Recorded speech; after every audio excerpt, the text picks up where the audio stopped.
I was ashamed of HIV. I didn't want to take medication.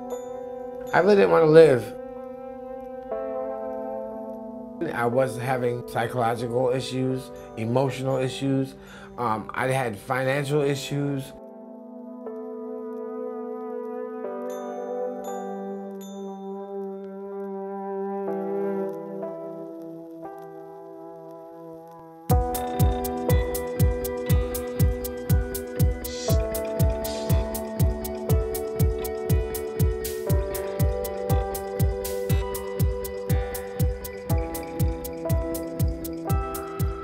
I was 17 years old. I was devastated.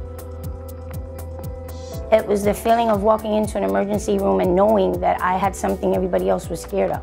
It really shakes your total foundation because of all the stigmas and all this hearsay and dare say and all the superstitions that come along with it. I think I had a small fear about stigma, but not to the point where it was going to stop me.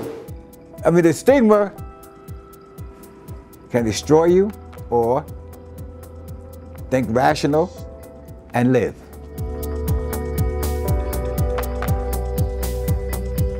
Access to care is about leveraging public and private resources to fund local communities to respond to the epidemic in their community. From San Francisco and Oakland, Los Angeles and San Diego, to New York and Boston, St. Louis to Chicago, Washington, D.C., North Carolina, Atlanta, Montgomery, Alabama, and Louisiana. Amazing programs focused on linking people and keeping people in HIV care. Because this is how we end AIDS in America.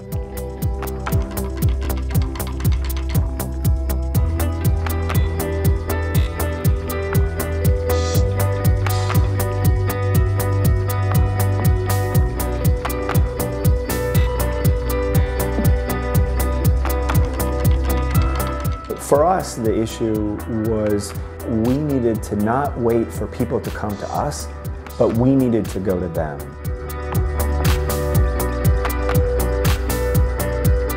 With our private funding, people go into bodegas and parks and community centers and actually find people who've dropped out of care.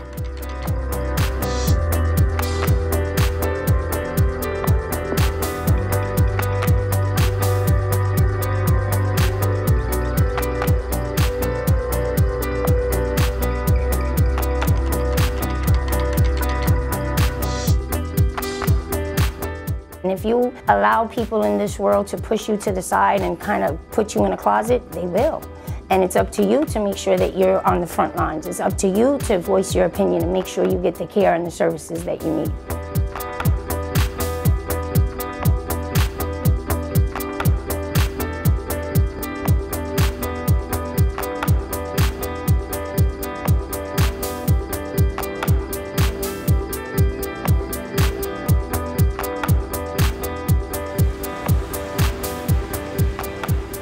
The mobile unit provides access to care for individuals that would have hardship traveling to urban areas.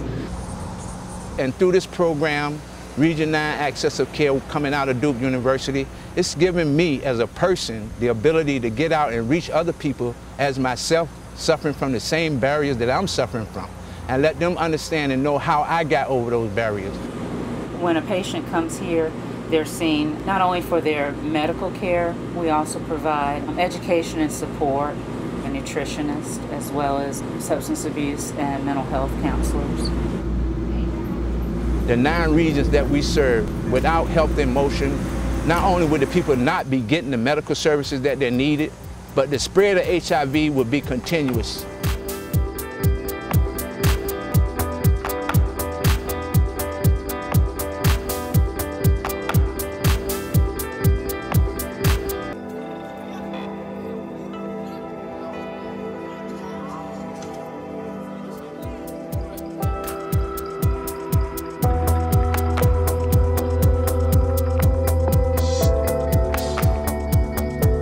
Prior to this program, individuals who may have been identified as being HIV positive would probably have not stayed in care, would not have made it to that first doctor's appointment. These access coordinators have made it possible for the individuals to make it to that first appointment and therefore stay in care.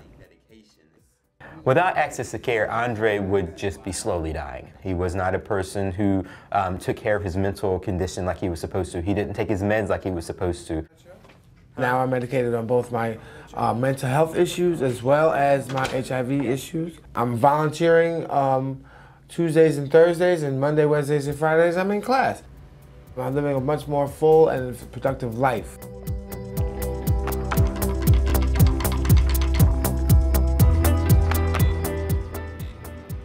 Bringing people in for services is the first step, but making that service patient-centered and ready to serve that person well is another issue. And so our project has had a collaborative with 6 community health centers to actually achieve patient-centered medical homes.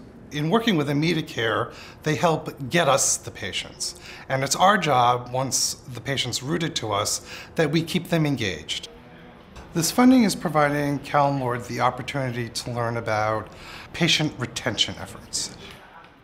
Access New York has helped us the most to develop a team-based approach to care. We're developing a team model where each provider works directly with a known nurse. We've been working really hard on decreasing our cycle time, which is now down to about 45 minutes. And that means that from the time a patient comes in the door to the time they check out, they've gotten to see their provider, gotten their labs drawn, and gotten their shots and vaccinations done in 45 minutes, which is kind of unprecedented whether in the private or the public sphere. It's togetherness. People coming together, you meet new people that's in the plan. It's the whole idea of togetherness.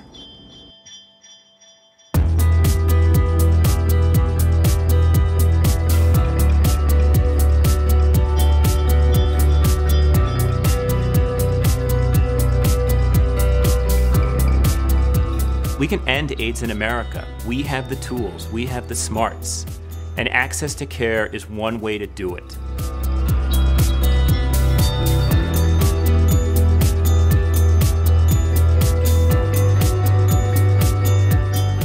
Make it grow. Make it grow. Make it grow. Not only make it grow, but make it flourish. Make it grow. Make it grow. Make it grow. Make it grow. Let's make it grow together. Make it really, really grow. We really needed to make it grow because we don't have control of this disease, and if you don't step in and help us, we might not get control of it. We can't depend on the government to sponsor everything. So if you sponsors out there and you're listening, make it grow.